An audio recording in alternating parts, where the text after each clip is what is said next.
Você vai aprender física, eu garanto.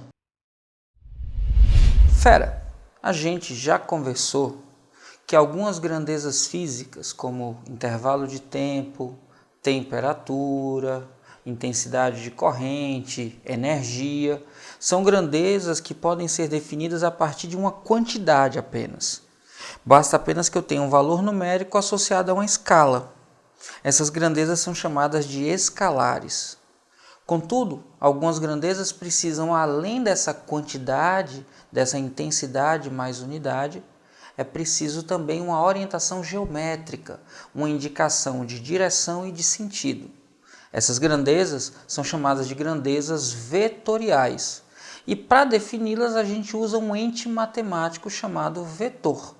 Esse ente matemático nada mais é do que um segmento de reta orientado. O vetor é o ente matemático que é um segmento de reta orientado. É uma seta, simples assim. E essa seta tem um tamanho. O tamanho dessa seta representa o módulo do vetor. O módulo do vetor que nos dá a intensidade. A intensidade que também pode ser chamada de magnitude.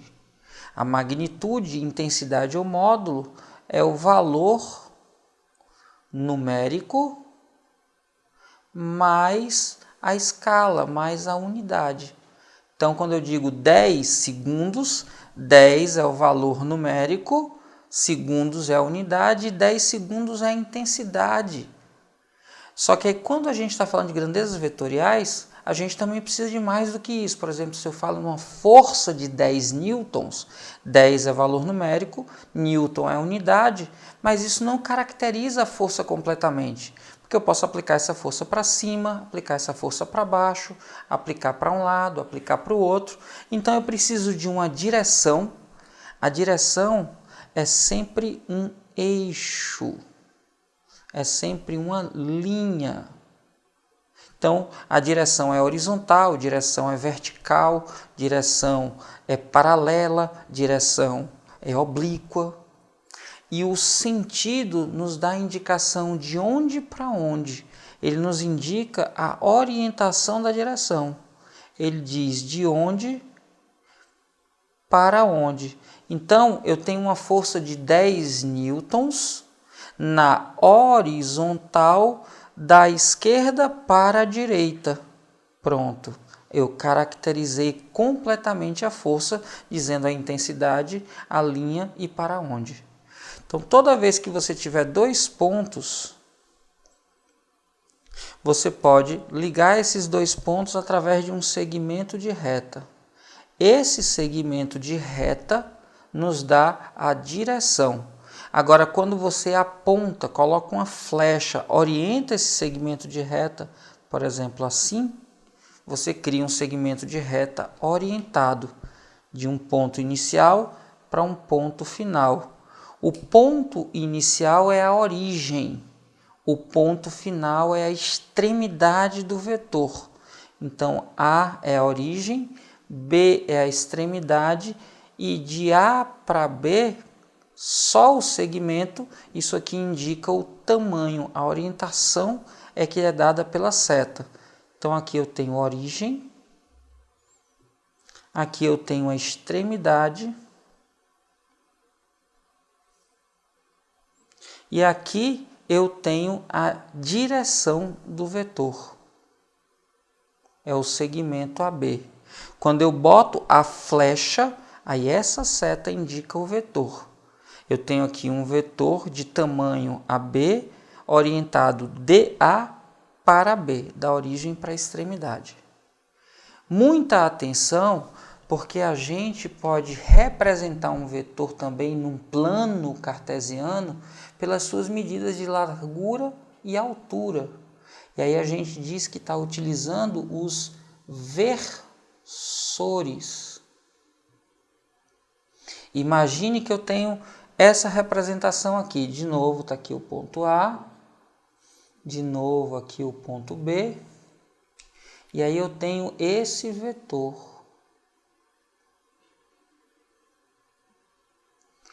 Esse vetor, se a gente tiver um plano cartesiano, pensar que aquelas linhas que se cruzam como uma palavra cruzada, como um jogo de batalha naval, se a gente cruzar aqui nas extremidades, A, B, aí olha só o que acontece.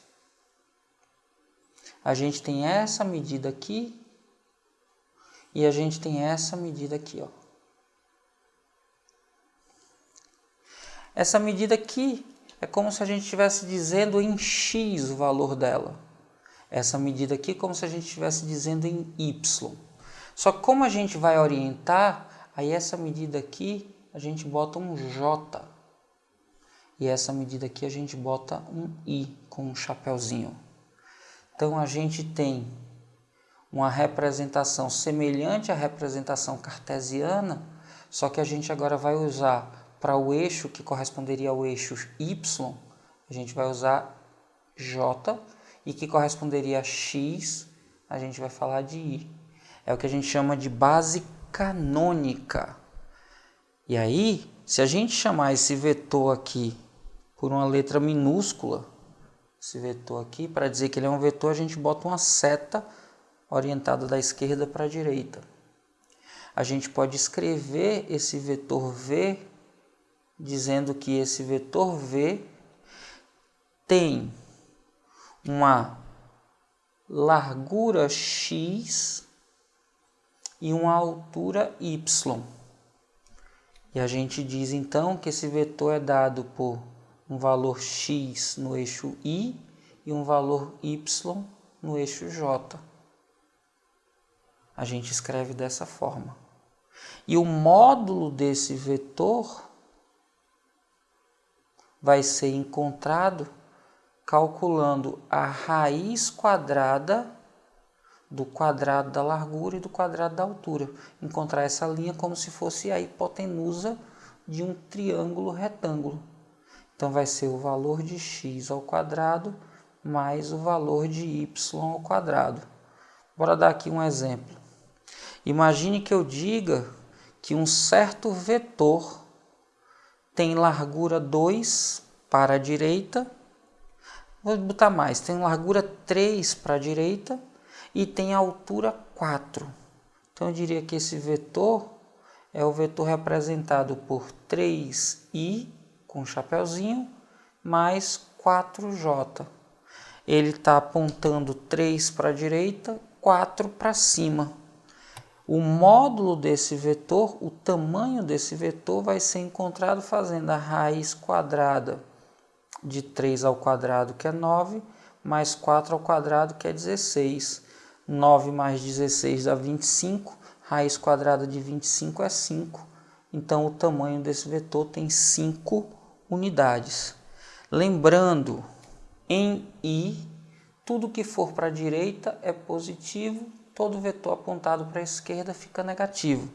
Então, quando o vetor, ao invés de estar para a direita, estiver para a esquerda, aqui teria, por exemplo, menos 3. E tudo que for j para cima é positivo, para baixo é negativo. Se ao invés de apontado para cima ele tivesse apontado para baixo, aqui ao invés de 4j teria menos 4j. Simples assim. Anota que isso é importante e bora dar uma olhada nas questões. E aí, fera, já merece seu like? Então cai matando aí nesse like e já sabe, se tiver dúvida, deixa nos comentários que eu respondo. Na figura abaixo, considere que cada divisão do quadriculado tem medida 1 e que os vetores i e j são perpendiculares entre si. Represente os vetores a, b, c, d e e em função de i e j. Fera, dá uma olhada para cá, bora usar isso aqui para a gente identificar os vetores. Lembra que aqui a gente tem os vetores unitários ou versores, i na horizontal, j na vertical, como se fosse um plano cartesiano. E a gente vai contar para a direita positivo, para a esquerda negativo, para cima positivo, para baixo negativo. É só isso. Olha A. A tem de largura 1 2, 3. Ó, ele começa aqui, termina aqui em cima. Então, ele tem 1, 2, 3 para a direita. Então, eu posso dizer aqui que A tem 3i.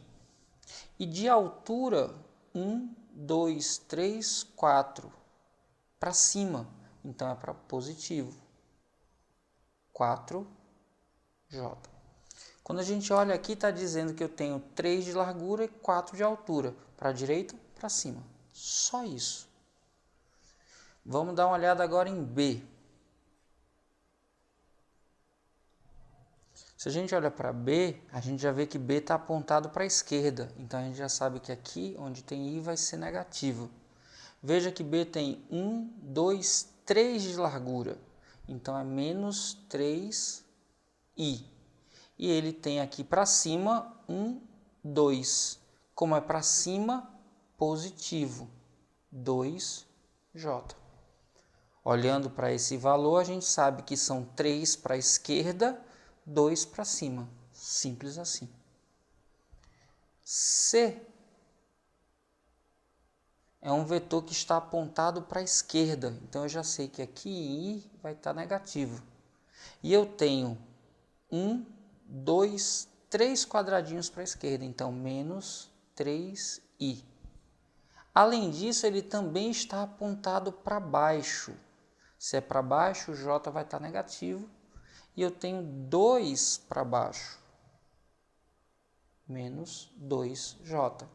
Olhando para o que está escrito aqui, eu sei que a largura é 3 e está para a esquerda. E a altura é 2 e está para baixo.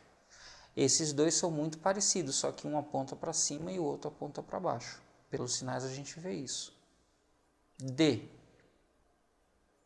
O vetor D aponta para a direita, então eu já sei que o I é positivo. E ele tem 1, 2, 3 para a direita. 3i. E perceba que ele não tem inclinação nem para cima nem para baixo. Então, o J não precisa aparecer, porque ele fica multiplicado por 0 e o vetor D é simplesmente representado por 3i. Ao olhar para 3i, eu já sei que é uma seta, que tem 3 unidades para a direita. E nem sobe nem desce. Simples assim. E para a gente fechar, o vetor E, que é todo para baixo, ou seja, ele nem está inclinado para a esquerda nem para a direita. Então, o I é igual a 0. E como é para baixo, o J é negativo. E tem 2 quadrículas, tem 2 unidades. Então, menos 2J. Ao olhar para cá, você já sabe que se não tem I, o vetor é vertical. Como o sinal é para baixo, é vertical apontado para baixo e tem 2 unidades. Aqui eu tenho um vetor inclinado 3 para a direita, 4 para cima. Aqui eu tenho um vetor inclinado 3 para a esquerda, 2 para cima. Aqui eu tenho um vetor inclinado 3 para a esquerda, 2 para baixo. Aqui eu tenho um vetor totalmente horizontal, 3 para a direita. E aqui eu tenho um vetor totalmente vertical, 2 para baixo. Simples assim. Tranquilo? A figura mostra em escala 2 forças atuando num ponto material P. A alternativa que indica o módulo da resultante dessas forças é... Olha só, fera. Olhando para essa imagem, a gente percebe que o vetor A é um vetor que tem comprimento 2 para cima e que o vetor B tem comprimento 3 para a direita e 2 para baixo. Olha só. Se a gente chamar I para cima, positivo, I para baixo, negativo, e chamar J para a direita, positivo, J para a esquerda, negativo, a gente está usando a noção de versores. Aqui I, aqui J. Então, o vetor A poderia ser representado, olhando para a figura, 2 para cima. Então, seria apenas 2J. Já o vetor B é um vetor que tem 3 de largura para a direita, Opa, desculpa, fera, 2 para cima é I, aqui não é J não, aqui é I. Olha a falta de atenção, Ives. O B tem 2 para a direita, tem 3 para a direita e 2 para baixo. Para baixo é negativo, então eu tenho menos 2I mais, porque está para a direita, 3J. Quando a gente vai fazer a soma dos vetores A mais B, a gente vai juntar I com I, J com J. Então, eu vou juntar 2I mais menos 2I, mais vezes menos dá menos. Isso com 0J mais 3J. Então, isso aqui dá 3J. 2I menos 2I dá 0I. Então, o vetor resultante A mais B vai ser o vetor 3J. Ou seja, uma seta para a direita com 3 unidades de comprimento. Então, o vetor resultante vai ser uma seta para a direita com 3 unidades de comprimento. 1, 2, 3. Olhando para a figura, cada unidade na escala vale 1 newton. Então, aqui eu tenho 1 mais 1 mais 1. O módulo da resultante vai ter 3 newtons. A alternativa que diz isso para a gente é a da letra B. B de questão boazinha, fácil demais, quando a gente sabe usar a notação de versores. Aqui eu peço desculpas para não perder o vídeo, aqui é um I, está escrito aqui de novo, tá bom? Eu poderia fazer a soma direto aqui, olha só, seria até mais fácil.